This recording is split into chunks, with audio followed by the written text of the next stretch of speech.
Hello everyone, my name is Quad and welcome to the Narmer Report, a series in which we take a look at the characters and inventions in the Warframe universe and break them down a bit.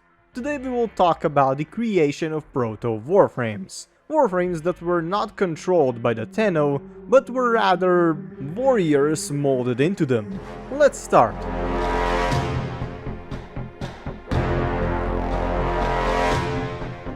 During the Old War, a time when the Orokin civilization found itself teetering on the brink of annihilation at the hands of the relentless sentients, a desperate attempt to push them back was made. Faced with absolute genocide of their own, the Orokin sought to forge a breed of warriors that would transcend the might of even the esteemed Dax soldiers, an ultimate line of defense to halt the impending cataclysm.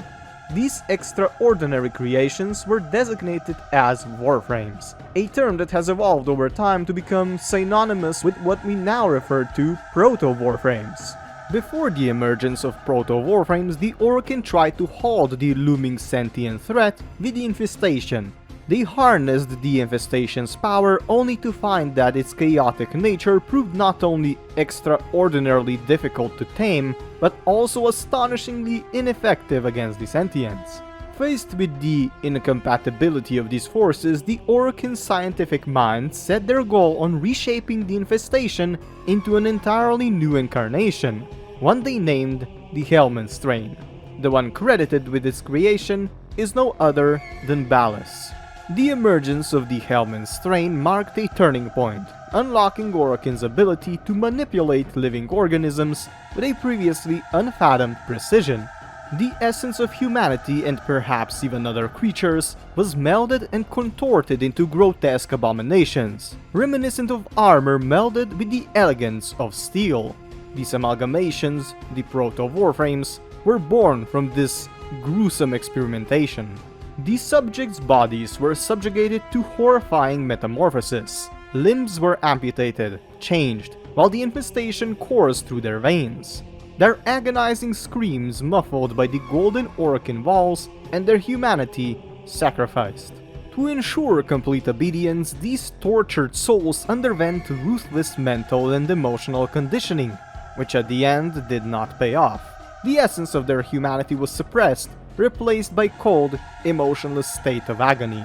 The newly created Warframes, or what some may call Umbra Warframes, were then pitted against something called Myrmidons, warriors or things we know very little of. Well, it is not even known when Myrmidons came into the picture, but it is speculated that they came sometime after the discovery of transference. When the Proto Warframes were pitted against the Myrmidons, some proved their mettle, emerging victorious and worthy of continuing their miserable lives. These survivors continued to be owned and refined by the Orokin war machine. However, for those Proto Warframes that faltered in the heat of combat, a less forgiving fate awaited, a grim demise that might be characterized as either an untimely end or perhaps even a merciful release.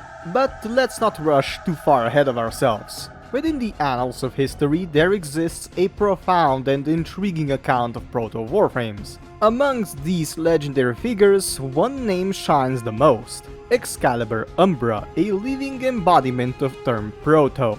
Old Orokin Vitruvians carry data that Excalibur Umbra, once dutiful and resolute Dax soldier, steeped into the realm of rebellion against his Golden Masters. An act that ultimately led to his incarceration, imprisoned away within the depths of Lua, only to be unexpectedly released, resurrected, and somehow tamed by the Void Demons themselves. Another figure is Rhino Prime, a Warframe whose history has shown the potential of the Tenno's mastery over the use of transference. The information about this event is very limited, but to sum it all up, a rogue Rhino Warframe went on a rampage of destruction only to stumble upon a Tenno who managed to quell the tempest within him that stopped the rampage. But that is pretty much all the information we know about this event. Another one is Gara Prime, forged from the essence of valiant warrior who dared to wish for the transformation into a Warframe.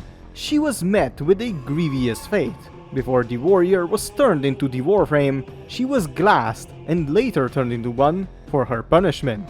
However, little did the Orokin realize that her sentence would become a triumph, a clear-cut delineation of power when she sentenced them to death. And so we could go on and on with which Warframe was a Proto Warframe. Mirage, Limbo, Chroma, Citrine, Protea, Kullervo, and I could go on and on. But what went in the background was far more cryptic.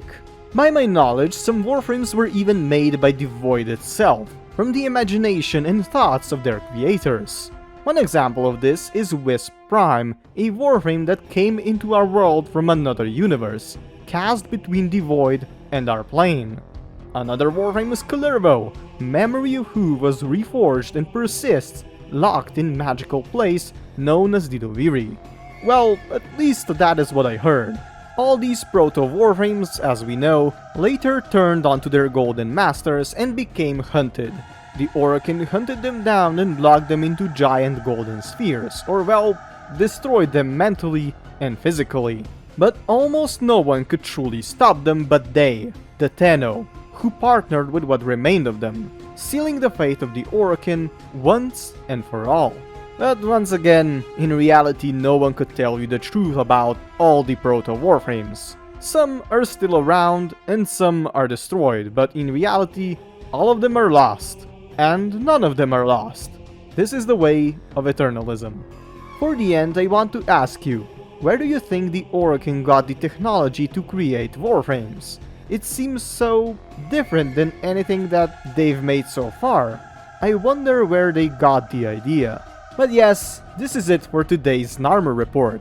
My name is Quad, your Tenno informant of the Narmer, and if you wish to learn more about Warframe lore, be sure to follow this channel. I would be immensely grateful. Thank you for watching, and I wish you a very nice day. Bye guys!